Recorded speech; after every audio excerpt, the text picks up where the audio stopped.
Good morning, YouTube. It is 10 a.m. in the great state of Texas, and we're doing something different because we've been doing a lot of bowl projects.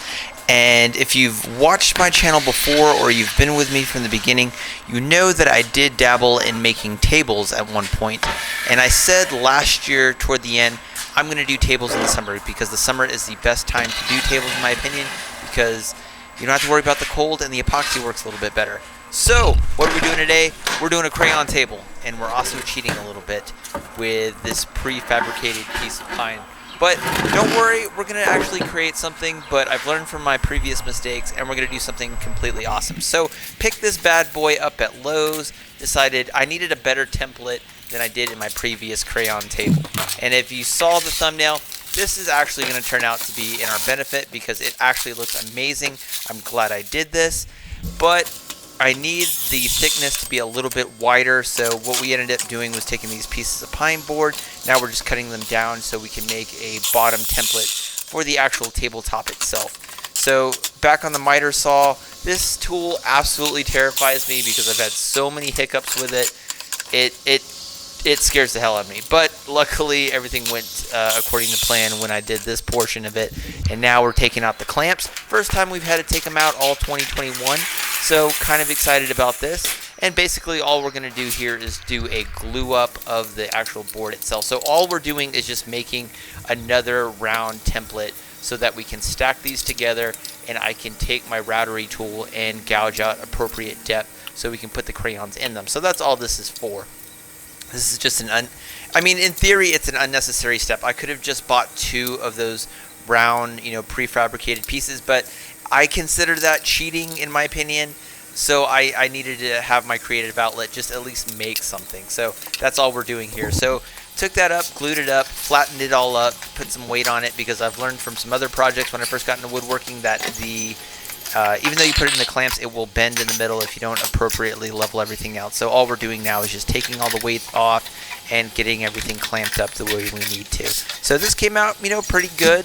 So now all we have to do is get all that glue off of it and then do, sand it all down so you can make a good attachment point. You guys know how much I love sanding on this channel. So here's a little bit. Haven't had to use the round, disc sander and basically all year. This is the real first time I've ever had to, do a bigger piece.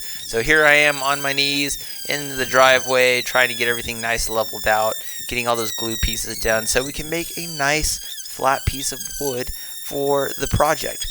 And that didn't take me too long. So once we did that, now the fun part starts, the glue up. And we're using Gorilla Glue for this one. I've used Tite Bond for other things. I just had Gorilla Glue in the garage, so not picking one brand over the other. They're both great products. So don't be stingy with your glue when you're doing this. Getting everything leveled up, and now we're busting on all the clamps because you really got to clamp this up so you get a good attachment point. And I used every single clamp that I had in the house or in the garage for this part of it. And, woodworking joke, if anybody asks, how many clamps does a woodworker need? Always one more. So this is every clamp I have in my garage at the time, and now we're just getting everything taken off. And yes, some of these clamps aren't necessarily used for this, but if it's a clamp, you can use it. And I'm not a professional. This is what I do, just as an amateur, and it works. So leave your comments about how I'm not using these correctly. I know I'm not, but it's a tool. It's working. So here we are taking the Sawzall and basically just curving out the actual round edges of it, getting one nice cookie shape so we can get all that taken care of, cutting the edges off and getting everything nice and neat. And if you're asking why I have that piece of cardboard there, it's so hot in the garage that top layer of Flex Seal that I have is actually melting, and I didn't want to get that onto the board itself or onto the actual blank, so that's why I'm using it. So here we are taking the routery tool, and now we're just making like a river type presentation with it. If you've seen me do this in the past, this is essentially the same thing. We're just carving out a generic, curving type of motion, really just no template for it. And what you won't see here is I actually double edged and went on, made it a little bit wider. So here it is. And then I thought as a cool accent piece, why not burn this pine? Because pine, it's just a plain type of wood. Unless you stain it or do one of these burning type things, it kind of just looks blank and boring. So thought that this would add a little bit of contrast color and a little bit of like cool texture to the actual project and the tabletop itself, which I absolutely love. It turned out absolutely fabulous. So boom, then we had to go into the freezer to get our crayons. And my wife actually got me these crayons for Christmas, and I've been waiting to use them for a project. And boom, here we had our opportunity to do so. And the reason I put them in the freezer, I took this tip from Peter Brown, who also does woodworking and wood turning. If you haven't seen his channel, he's an actual professional. I would definitely go check him out. Peter Brown on YouTube. Freezing the crayons actually makes it a lot easier to get the paper off, and that's why we did the freezer for a little bit. So here we are. Wish I would have used a little bit brighter color, but I really like the contrast of everything, how it turned out. So really like that part of it.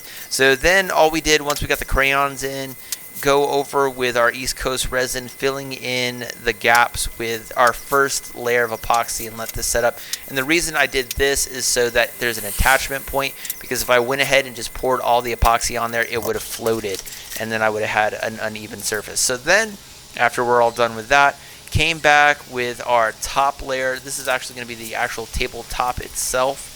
And I ended up not having enough epoxy for this one, so I had to come back with another one. And like I said, it's 1,000 degrees in the garage at the time. That's why I'm in flip-flops. Don't look at my toes, they're ugly. So then we're just finishing up the edges here. And you can already see how much that just pops on the screen there. Between the epoxy, the wood burning, and the colors of the crayon. It looks absolutely fabulous. Way better than the original crayon table that I did. Really loved how this turns out, by the way. If you saw the thumbnail, it's absolutely gorgeous. So then I got this leftover post beam that's supposed to be used for a stairwell. Cut off the end of it to the portion that I wanted to. Really had a lot of scarring on the top superficial layer of the beam, and we're just taking the sander and getting all that superficial layer off on all 4 layers. I won't show you all of that obviously, but we ended up sanding all of that down, which wasn't an issue. And then came back and hit it with a torch, because that's what you do. You gotta add some color to it. Again, pine, super boring. This, I think, adds a lot of accent pieces to it. Something that you can do that's so simple, and plus it's fun playing with fire. It's a torch, it's great. And then here are the legs. We're essentially doing the same kind of concept here. Just getting a generic burn on them, just to, add a little bit of something to it. I think it looks really good, in my opinion. It's better than just plain old boring pine. So once we got all that set up, now we're just doing the attachment. Ryobi drill, boom, there it is. And now we're just taking some deck screws and getting everything attached all nice and neat. So now we have the legs built. Nothing fancy here. Probably could have done, something more intricate. But for me, I'm a basic wood turner, basic woodworker, hobbyist. So not getting too fancy with this one. We're just happy that something turns out at the end of the day. So there we are, got all the legs built up. And there I was initially trying to take that off of there, but wasn't able to. So I was like, okay, I'll have to come back and do something different. So now we're just drilling out holes so we can get the deck screws so we can attach the top of the table to it. And once we did that, finally got the epoxy detached from that little board there.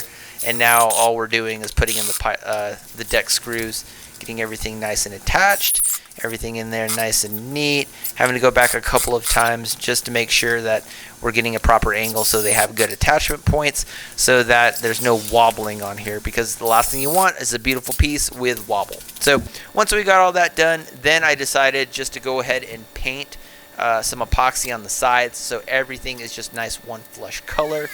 Just taking my time, taking the brush, not doing a lot of thickness with it, just a little bit here and there, getting everything just rounded out, and it just creates this pop and this really cool texture to it.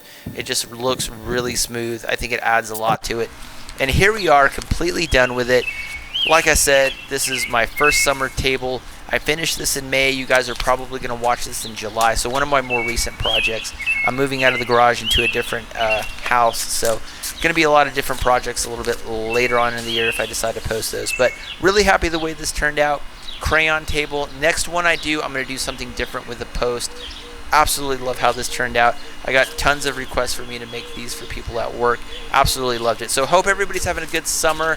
You guys are probably watching this into July. Don't forget to subscribe. We're trying to hit 1,000 subscribers by the end of the year. And I'll see you guys in the next project. Peace!